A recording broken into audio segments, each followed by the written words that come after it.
5 August Sheikh হাসিনার ফাঁ ধরেছিলেন Rehana, chief prosecutor. শেষ সময়ে অতিরিক্ত বল প্রয়োগ এবং আরও রক্তপাতের মাধ্যমে ক্ষমতা ধরে রাখতে চেয়েছিলেন শেখ হাসিনা। আদালতে এক তদন্ত প্রতিবেদনে এমন তথ্য তুলে ধরেন আন্তর্জাতিক অপরাধ ট্রাইব্যুনালের চিফ প্রসিকিউটর তাজুল ইসলাম। রোববার 25 মে আন্তর্জাতিক অপরাধ ট্রাইব্যুনালের আদালতে শুনানিতে বিচারকদের সামনে লিখিতভাবে এই তথ্য পড়ে শোনান তিনি।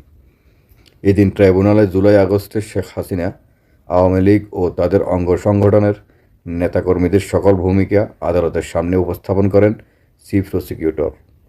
তিনি বলেন, পদত্যাগ করতে 5 আগস্ট গণভবনে শেখ হাসিনার ফাঁ ধরেছিলেন শেখ রেহানা।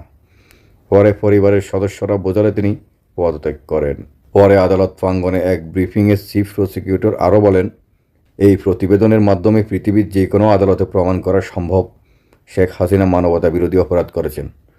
আন্তর্জাতিক মানের বিচার করতে এবং অপরাধ প্রমাণে যত তথ্য প্রয়োজন সব কিছু প্রসিকিউশনের কাছে আছে।